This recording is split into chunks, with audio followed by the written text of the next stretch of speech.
ഈശോ മിശിഹായ്ക്ക് സ്തുതിയായിരിക്കട്ടെ. Praise be to Jesus. Hallelujah. പ്രിയപ്പെട്ട കാർമൽ റൂഹ മിനിസ്ട്രി കുടുംബാംഗങ്ങളെ, ഇന്ന് ഞായറാഴ്ചയാണ്. യേശുവും സമറിയക്കാരി സ്ത്രീയുമാണ് തിരുസഭ മാതാവ് നമുക്ക് നൽകിയിരിക്കുന്ന ബൈബിൾ വായന. യോഹന്നാൻ അധ്യായം 4 സമറിയക്കാരി സ്ത്രീയുടെ.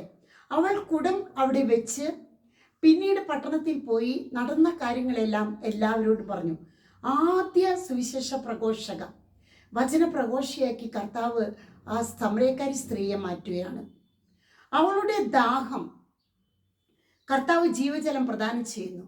ഇവിടെ എന്തെല്ലാം കുടങ്ങളാണ് നമ്മുടെ കയ്യിലുള്ളത്? അത് കർത്താവിൻ്റെ കാൽപാദങ്ങൾ വെക്കണം. ഇപ്പൊ സിസ്റ്ററിന്റെ മരിയൻ കൂടാരത്തിലെ അതിൻ്റെ മുന്നിൽ തന്നെ ഒരു കിണറാണ്. അപ്പോൾ തുടക്കത്തിൽ അതൊരു അസ്വസ്ഥതയായിരുന്നു. പക്ഷേ ആ കിണർ എങ്ങനെ മാറ്റാം?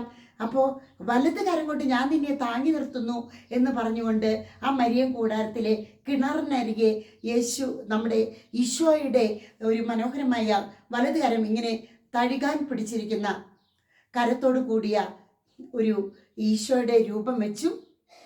തുടർന്ന് ഒരു കുടം വെച്ചു. അപ്പോൾ എന്തെല്ലാം കുടങ്ങൾ നമ്മുടെ കുടത്തിൽ എന്തെല്ലാം കുടങ്ങളാണ്? അവൾ ഏത് തരം കുടമാണ് കൊണ്ട് നടക്കുന്നതെന്ന് ഈശോ വ്യക്തമായിട്ട് ബെസ്റ്റ് കൗൺസിലർ എന്ന രീതിയിൽ ഒരു കൗൺസിലിംഗ് പറയാണ്. നിനക്ക് 5 ഭർത്താക്കന്മാരുണ്ട്, പോയി അവരെ വിളിച്ചിട്ട് വരാൻ പറയാണ്. അപ്പോൾ ഇന്ന് നമുക്ക് ചിന്തിക്കാം, ഈ വീഡിയോ കണ്ടുകൊണ്ടിരിക്കുമ്പോൾ എൻ്റെ കുടം, ആ കുടത്തിൽ ഏതാണ് എൻ്റെ കുടം? സഖ്യവൂസിനെ വ്യക്തമായിട്ട് ഈശോ പറഞ്ഞു കൊടുത്തു. അപ്പം തന്നെ സഖ്യവൂസ് അതിന് പരിഹാരം ചെയ്യുകയാണ്. അതുകൊണ്ട് പ്രിയപ്പെട്ടവരെ, നമ്മുടെ ആ കുടം ഉപേക്ഷിക്കാൻ നമ്മളിപ്പോൾ തയ്യാറാവുകയാണ്. അതുപോലെ തന്നെ വാട്ട് ഈസ് മൈ തേഴ്സ്റ്റ്? എൻ്റെ ദാഹം എവിടെയാണ് ഇരിക്കുന്നത്? എന്തിനോടാണ് എനിക്ക് ദാഹം? ഇപ്പൊ ദ്രവ്യാഗ്രഹം, കണ്ണുകളുടെ ദുരാശ, മദ്യാസക്തി, അങ്ങനെ ഒരുപാട് ജഡിക ആസക്തി, ഇങ്ങനെ നമുക്ക് ഒരുപാട് തിന്മകളാകുന്ന കുടം നമ്മുടെ കയ്യിലുണ്ട്. പാപങ്ങളാകുന്ന കുടം, ആസക്തികളാകുന്ന കുടം. ഇതിൽ ഏത് അവസ്ഥയിലാണ് എൻ്റെ കുടം നിറഞ്ഞിരിക്കുന്നത്? ഇന്ന് കർത്താവിൻ്റെ കാൽപാദത്തിങ്കൽ നമ്മളത് വെക്കുകയാണ്.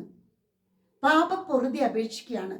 പാപമോചനവും കടങ്ങളുടെ പൊറുതിക്കും വേണ്ടി നമ്മൾ പ്രാർത്ഥിക്കുകയാണ്. ഈശോയെ ഞങ്ങളോട് ക്ഷമിക്കണമേ എന്ന് പ്രാർത്ഥിച്ചുകൊണ്ട് നമ്മുടെ ഈശോയെ നോമ്പുകാലത്ത് വേദനിപ്പിച്ച ഓരോ നിമിഷങ്ങളും ഓർത്തുകൊണ്ട് ഇപ്പൊ നോമ്പിന്റെ പകുതിയിലേക്ക് നമ്മൾ കടക്കാൻ പോവുകയാണ്. പ്രിയപ്പെട്ടവരെ, എന്താണ് നമ്മൾ ഈശോയെ വേദനിപ്പിച്ചത്? അത് മുഴുവൻ ഏറ്റു പറഞ്ഞുകൊണ്ട് മനസ്തപിച്ചുകൊണ്ട് അതിനെല്ലാം ഭാഗിക ദണ്ഡവിമോചനം നമ്മളിപ്പോൾ ഒരുമിച്ച് പ്രാപിക്കാൻ പോവുകയാണ്. മനസ്താപ പ്രകരണം.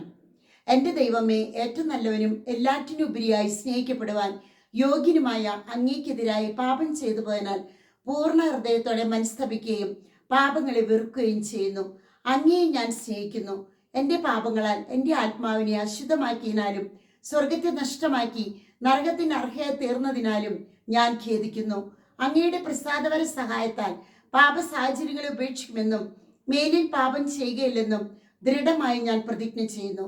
ഏതെങ്കിലും ഒരു പാപം ചെയ്യുക എന്നതിനേക്കാൾ മരിക്കാനും ഞാൻ സന്നദ്ധയായിരിക്കുന്നു. ആമേൻ.